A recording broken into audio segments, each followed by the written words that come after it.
Hey, evening everyone. Obviously, this was not a good day or a good evening for Philadelphia sports. Phillies lost 2-2. Eagles blew a 17-point lead and let the Washington football team, of all teams, score 27 unanswered on them. Obviously, our offensive line is abysmal with the injuries we have. Kelsey also even said after the game he even played an off game, which was completely factual. Um, Wentz had 8 sacks on him. Yes, 8 in the first game. I mean, as my friend said where I was watching it, I mean, you wonder why he gets injured so much. Well, there's your answer. I mean, even in past years where we had solid offensive lines, you felt like Wentz, especially against Washington for some reason, even when we beat them, for some reason, when, when they were the Skins, but now the Washington football team, they are able to just figure out how to get pressure on the Eagles, and it's the most annoying thing because they're not that. They have a good defensive line, obviously, but they're a team that you should, especially when you jump up 17 and answer, be able to beat. It's not like they're a team that's supposed to be able to bounce back and come back and fight back. Those are teams that actually have more proven commodities on their offense. Yes, they have many proven commodities, not many, but quite a few proven commodities on their defense, not on their offense. I mean, Scary Terry had a great first year in his career. It's now his second. Dwayne Haskins really did not have that good of a first year of his career. It's now his second, and it seems like he's heavily improved. They also, of course, he has the C and all that good stuff. But, I mean, they just outplayed us after the first quarter. I mean, Gibson had 36 yards. Barber had a lot of some key first down runs. He didn't have a lot of yards. He only had 29, but he had some key first down runs. And then Haskins himself even had 17 yards on a couple runs. He had to get out there. Scary Terry killed them. And then I think it's Steven Sims. Yeah, Steven Sims Jr. destroyed them as well. 61 yards and 50 yards for Sims. Scary Terry was the one with 61. And he averaged 12.2 and Sims averaged 16.7 for 5 and then 3 catches for Sims. And then also another guy that killed us was Logan Thomas, the tight end. And the Eagles have to obviously figure out a way, one, to pressure the Washington football team and any other team more when they're not really. They have a better O-line than people give them credit for, but the D-line the Eagles have, and even through injuries, when people got injured, I was listening to the post-game on the way over to my friend's house. They said how the Eagles always built up their O-line and D-line, which they didn't really do with the O-line this year when you think about it, but D-line to be able to fulfill and suffice when you have about 3, 4, 5 injuries. Well, that clearly didn't seem like it was the case today because Vinny Curry went down and all hell broke loose. So hopefully next week this team is able to figure it out because otherwise my unfortunate prediction I hope doesn't come right that I haven't made on a podcast yet, but that will be soon of us only getting 9, maybe 10 wins is definitely going to be the case. And if we play bad next week against the Rams, who are a much superior team to Washington, then that is going to be where it starts sending off some bells because, yeah, we had a lot of pressure today, but we also just called dumbfounding plays. We called way too many screens, and we called way too many short passes, not to the tight ends, when our tight ends were the mainstays. I understand you might want to get everyone else going, but guess what? If it's not working, don't fix it. Just do what's working, and throwing to the tight ends was working. You didn't have Miles Sanders. You make your screen game with Boston Scott 50 times better. Without Miles Sanders, your screen game blows.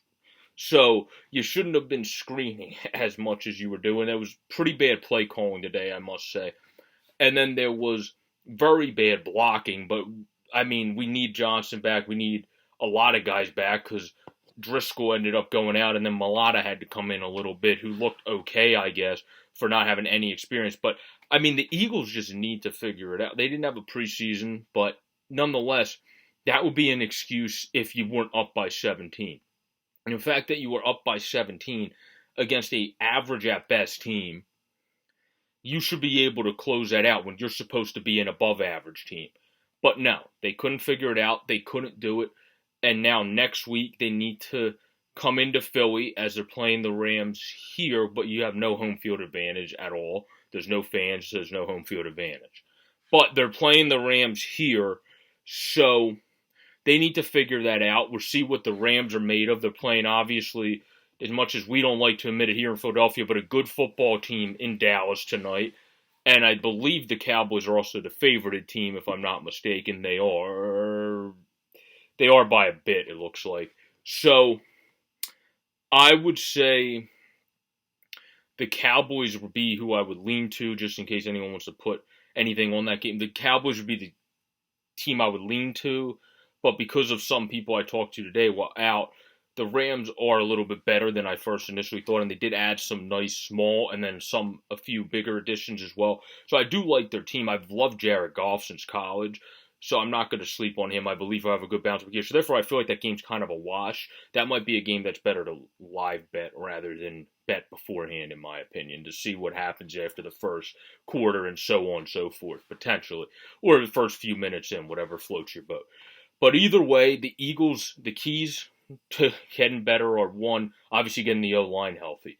Two, continuing to supply the defensive pressure we supplied early in the game, but with Jackson, we had Sweat get in there for a nice play. You have to continue to supply that pressure and we'll be good. And three, protect your quarterback. You can't have your quarterback get hit as much. And then four would also be when Wentz wasn't getting hit, he missed a couple throws. So I understand you get a little shaky and get trigger happy when your O-line's not playing well, but the one he missed to Greg Ward, he had a perfect pocket and he just chucked it at him instead of throwing one where he could have let him. So Carson is also partly to blame for this loss because he missed throws that he easily could have made. And I don't like the excuse, oh, well, he was sacked 7 times. Well, that if you have a clean pocket, that certain play, you got to be able to read that clean pocket, especially if you're supposed to be one of the best in the league, one of the top 5 in the league. You can't be one of the top 5 in the league if you can't read the pocket very well. So he needs to improve on that. Our defense needs to improve and play like they did really at the very beginning of the game when we controlled the first half. That's what they need to do.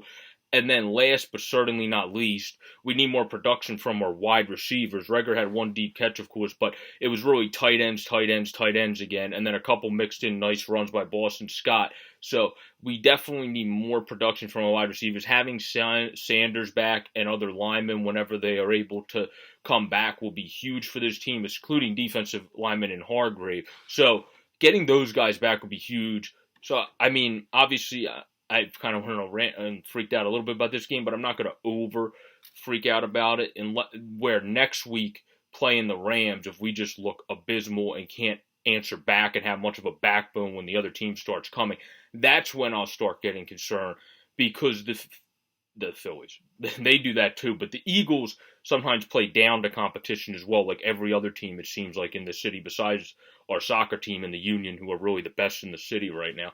So this has just been a short video on the Eagles. I hope they're able to answer back next week against the Rams. I believe we will be. I believe we're coming in with fire in our bellies in that game. And we'll be able to go out there and get that win. But everybody have a great, safe, and pleasant night. It wasn't a good day for Philly sports, but there's always tomorrow. So peace out, everybody. Enjoy your day and stay safe.